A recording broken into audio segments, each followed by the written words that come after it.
আসসালামু আলাইকুম, সবাইকে স্বাগতম। তো প্রিয় শিক্ষার্থী বন্ধুরা, আজকে আমি আইসিটি বিষয়ের সংখ্যা পদ্ধতির ক্ষেত্রে যে 122 সংখ্যাটি 8 ভিত্তিক অক্টাল সংখ্যা, এই সংখ্যাটি 2 এর পরিপূরক মান কীভাবে গঠন করা যায় সহজভাবে আলোচনা করার চেষ্টা করব। তো 2 এর পরিপূরক মান গঠন করতে হলে প্রথমে আমাদের এই সংখ্যাটিকে বাইনারিতে রূপান্তর করতে হবে। বাইনারিতে রূপান্তর করার জন্য আমি যে পরের পেজে দেখাচ্ছি, এই যে লক্ষ্য করি। তো অক্টাল থেকে বাইনারি করার জন্য 1, 2, 2 এগুলার আমরা এই 3 বিট করে বাইনারি মানে রূপান্তর করব, কারণ অক্টাল হচ্ছে 3 বিটের কোড। সেজন্যই প্রত্যেকটা সমতুল্য 3 বিট করে বাইনারি মান লিখব। 3 বিট বাইনারি মান বের করার জন্য আমরা একটা কাজ করতে পারি, এখানে একটি কোডের হেল্প নিতে পারি, যে 421। এই কোড ধরে খুব সহজেই 3 বিট বাইনারি মান বের করা যায়। যেমন 1-এর মান যদি বের করতে চাই, তো 1 যেখানে আছে সেখানে 1, 1 যেখানে আছে সেখানে 1, বাকিগুলো 0। এটা হচ্ছে 1-এর 3 বিট বাইনারি মান। এবার 2-এর মান যদি বের করতে চাই, তো 2 তো মাঝখানে আছে, তাই না? তো 2 যেখানে আছে সেখানে 1, আর বাকিগুলো 0। 2 যেখানে আছে সেখানে 1, বাকিগুলো 0। এটা হচ্ছে 2-এর 3 বিট বাইনারি, 2-এর নিচে লিখলাম। আবার এই 2-এর 3 বিট বাইনারি সেম হবে, তাই না? একই হবে, এই 2-এর 3 বিট বাইনারি। তো এই যে সংখ্যাটি পেলাম, এটা হচ্ছে বাইনারি সংখ্যা। তো আমি এগুলো এখন সাজিয়ে লিখবো। এটা এখানে লিখলাম, এইখানে লিখলাম। তো এখানে 1, 2, 3, 4, 5, 6, 7, 8, 9টা বিট আছে।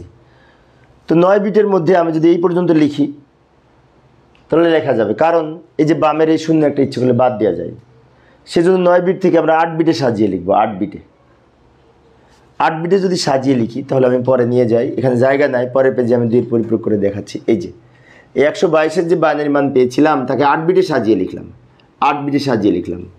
ওই কিছুক্ষণ আগে যে বাইনারি মান পেলাম ওই বাইনারি মানটা এখানে নিয়ে এসেছি, কিন্তু এখানে 9টা সংখ্যা ছিল, তো বাম দিকে 0 বাদ দিলে হয়।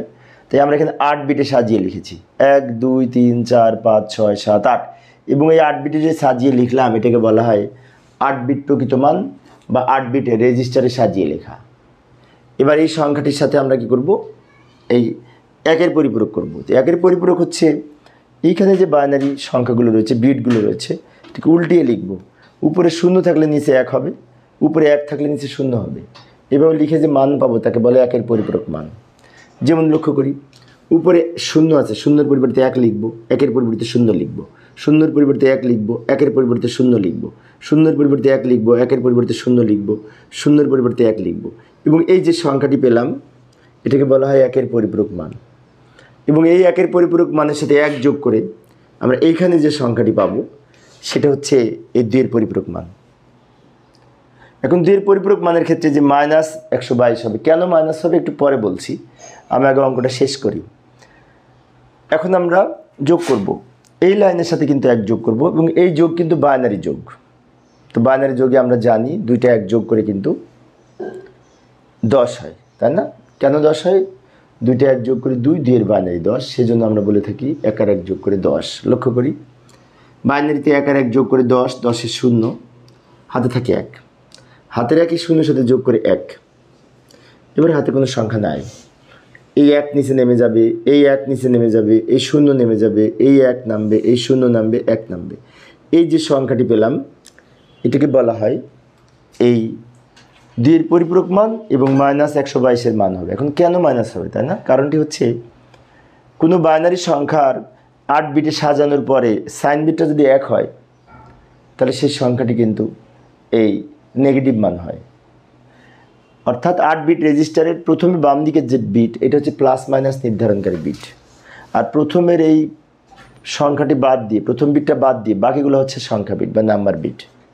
তাহলে 8 বিট রেজিস্টারের নাম্বার বিট হচ্ছে 7টি, এই 7টি, আর সাইন বিট একটি, চিহ্ন বিট একটি। চিহ্ন বিট 0 হলে সংখ্যাটি প্লাস সংখ্যা হয়, কারণ চিহ্ন বিট যেহেতু 0 তাই সংখ্যাটি +122, চিহ্ন বিট যেহেতু 1 তাই সংখ্যাটি -122। তো এইভাবে আমরা 2-এর পরিপূরক মান গঠন করতে পারি। তো প্রিয় শিক্ষার্থী বন্ধুরা, আমার এই অঙ্কটি যদি তোমরা বুঝে থাকো তাহলে এখানে আমি একটি অঙ্ক উপস্থাপন করলাম, 127 হচ্ছে অক্টাল সংখ্যা। এই সংখ্যাটি 2-এর পরিপূরক মান কত হবে, উত্তর কত হবে সেটি কমেন্টসে জানানোর চেষ্টা করবে, আশা করি তোমরা পারবে। তো পরিশেষে সবাই ভালো থাকবে এবং সুস্থ থাকবে এই কামনায়, খোদা হাফেজ।